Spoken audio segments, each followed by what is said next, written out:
Selamat datang, di depan saya ada Honor 600 Pro dan hari ini saya akan menunjukkan kepada Anda bagaimana cara merekam layar di perangkat ini.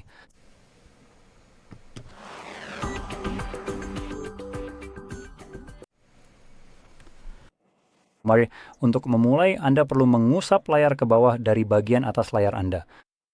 Jika Anda memiliki pemisahan antara tombol-tombol pintasan dan notifikasi, seperti yang saya miliki, Anda harus melakukannya secara khusus dari sisi kanan layar. Bagaimanapun juga, setelah Anda melakukannya akan ada banyak tombol pintasan yang terlihat di sini. Dan ketika Anda mengusap layar ke bawah lagi, itu akan benar-benar memperluas tombol-tombol pintasan tersebut. Dan semoga saja akan menampilkan tombol perekam layar yang untuk saya terlihat di sini. Namun jika Anda tidak dapat menemukannya di daftar ini, Anda pasti bisa menambahkannya dengan mengklik kotak di sini. Lalu kita akan menggulir ke bawah, dan di sini saya akan klik tambah ubin. Dan di sini Anda akan melihat banyak tombol pintasan tambahan yang bisa Anda tambahkan ke daftar tersebut yang sebelumnya tidak ada di awal. Jadi kita akan misalnya klik pada mode ebook dan Anda bisa melihatnya langsung ditambahkan. Klik tanda centang 2 kali dan tombol pintasan ini sekarang seharusnya sudah ada di daftar ini. Jadi setelah Anda menambahkan perekam layar, sekarang Anda bisa menahannya untuk pertama kali. Dan ini akan membawa Anda ke pengaturan yang memberikan opsi sangat terbatas untuk sebuah ponsel dengan harga semahal ini dan spesifikasinya di sini hampir tidak ada pengaturan sama sekali. Salah satu hal yang bisa kita sesuaikan bagaimanapun adalah suara. Jadi Anda bisa memilih jenis suara apa yang akan direkam, apakah sistem, mikrofon, atau keduanya. Jika Anda berencana menggunakan keduanya, saya sarankan menggunakan headphone, karena yang mungkin terjadi adalah audio sistem akan terekam atau memang akan terekam secara internal oleh perangkat lunak. Lalu suara tersebut akan keluar melalui speaker, dan pada saat itu mikrofon akan menangkapnya untuk kedua kalinya, yang berpotensi menciptakan efek gema yang tidak diinginkan. Selain itu, kita juga punya opsi untuk menampilkan sentuhan. Jadi saat Anda mulai merekam, dimanapun jari Anda menekan, layar dan perekam layar akan merekamnya dengan titik abu-abu semi-transparan. Selain itu, kita juga memiliki tombol untuk Pure Mode, yang pada dasarnya, jika saya ingat dengan benar, mirip dengan mode jangan ganggu untuk perekam layar. Jadi ketika ini diaktifkan, notifikasi dan status bar Magic Capsule akan tetap terlihat selama perekaman, tetapi tidak akan muncul di hasil akhir. Oke, jadi set rancangan apapun yang ada di sini sebenarnya tidak akan terekam, lalu kita juga punya pengaturan kualitas video. Ini adalah satu-satunya bentuk kustomisasi kualitas yang benar-benar tersedia di sini. Jadi saya langsung merekomendasikan untuk mengubahnya ke kualitas tinggi dan jangan menoleh ke belakang. Tutup ini, cari tombolnya, dan kali ini tekan tombolnya. Lihat, rekaman langsung dimulai. Itu hitung mundur kita. Jadi, apapun yang kita lakukan sekarang seharusnya akan direkam oleh perangkat. Saya sedang mencoba mencari sesuatu yang tidak penting untuk direkam.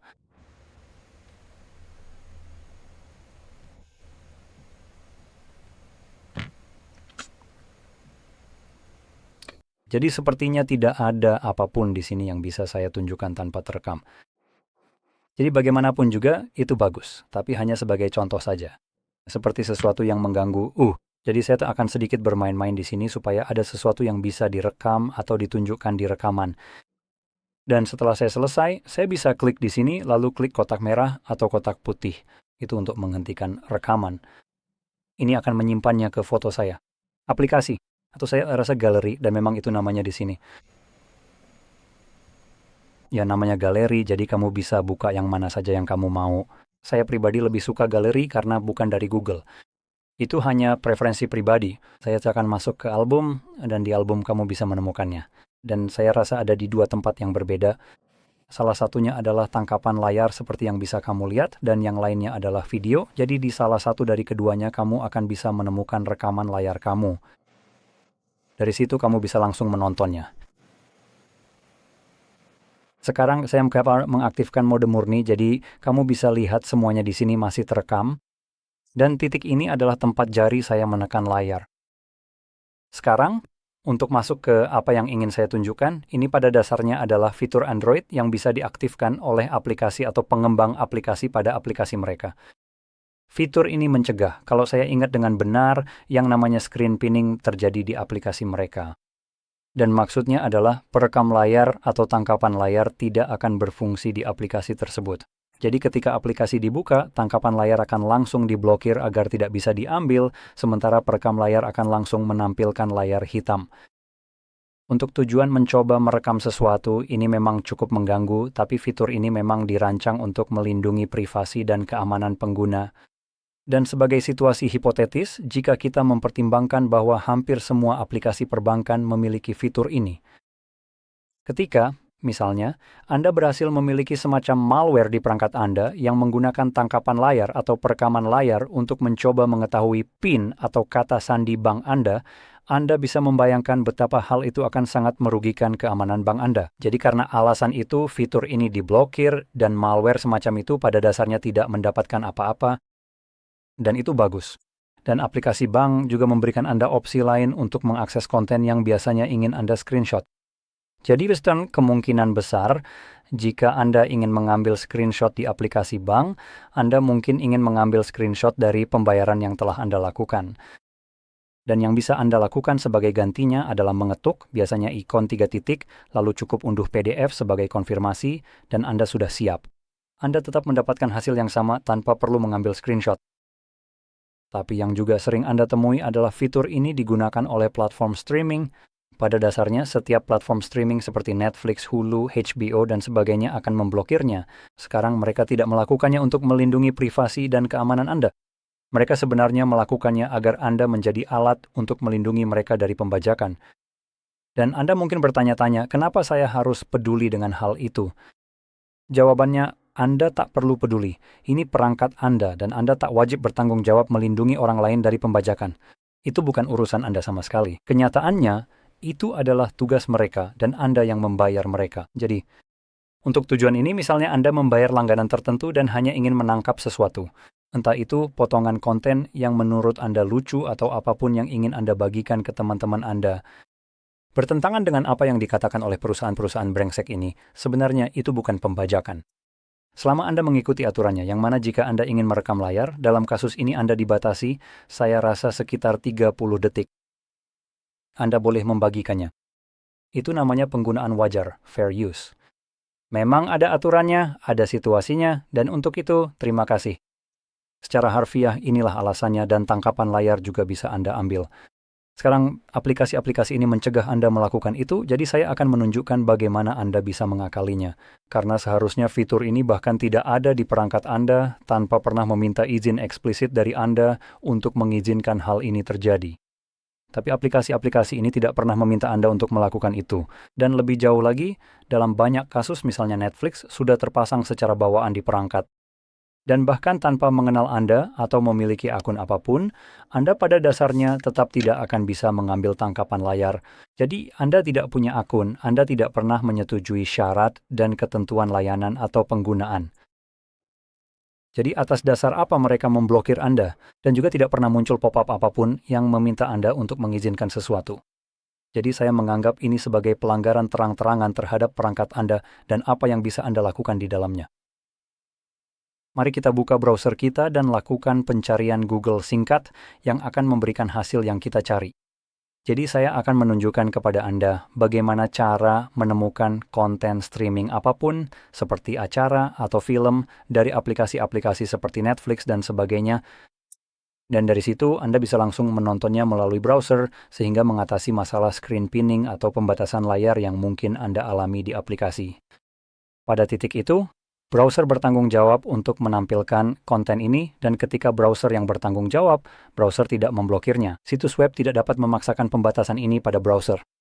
Jadi yang akan kita cari adalah sesuatu seperti alternatif pstream.move. Sekarang Anda mungkin bertanya-tanya, apa sih sebenarnya pstream itu? Dan kenapa saya tidak langsung saja ke sana?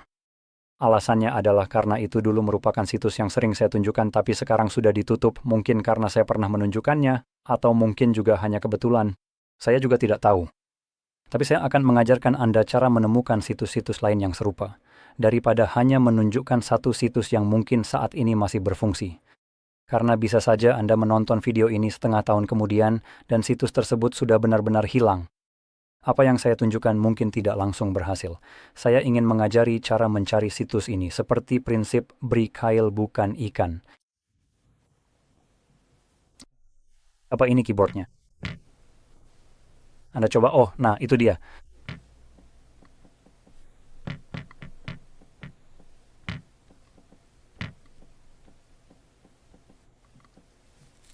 Sekarang, saya sarankan melakukan ini di Google sebagai pencarian. Kalau Anda menggunakan mesin pencari lain, mungkin Yandex atau yang lain.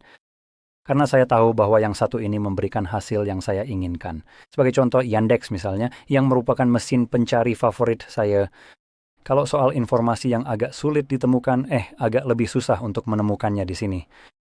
Jadi yang akan kita lihat secara spesifik adalah Reddit dan ada ThreadAir/piracy. Saya juga ingin menyoroti bahwa AIBS di sini akan mencoba meyakinkan Anda untuk menggunakan beberapa platform omong kosong lainnya. Jangan dengarkan ini. Satu-satunya yang berguna yang mereka sebutkan di sini adalah Streamio. Tapi Streamio hanya berguna untuk tujuan seperti ini jika kamu juga menggunakan Torrentio. Dan jika kamu melakukannya, itu termasuk pembajakan. Dan saya di sini bukan untuk menjadi polisi soal kamu tahu pembajakan atau bukan, atau bagaimana seharusnya kamu menonton konten, tapi saya akan memperingatkanmu. Jelas pembajakan itu tidak baik secara hukum, jadi saya akan menunjukkan sesuatu yang tidak dianggap sebagai pembajakan.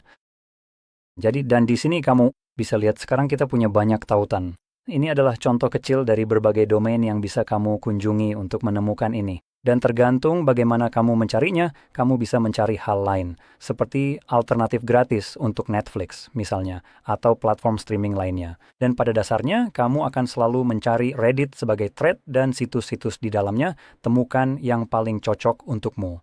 Tidak semua situs itu sama. Dan di sana saya bisa bilang misalnya yang pertama ini Ethermom benar-benar sampah. Sampah yang benar-benar menjijikkan. Yang pada dasarnya akan menampilkan iklan setiap kali kamu mengetuk layar. Oh, kamu ingin mengklik tautan ini. Itu adalah item di tab baru. Sekarang kamu harus kembali dan coba lagi. Jadi jelas kalau kamu menemukan situs seperti ini, tinggal cari saja yang lain. Yang lain, tapi karena ini berjalan di browser, apapun yang kamu temukan di sana. Kamu tidak perlu akun, tidak perlu langganan, tidak perlu apa-apa. Kamu bisa langsung membukanya, menangkap apapun yang kamu mau, lalu lanjutkan hidupmu. Begitu saja. Dengan begitu, saya harap ini sangat membantu dan jika iya, jangan lupa untuk like, subscribe, dan terima kasih sudah menonton.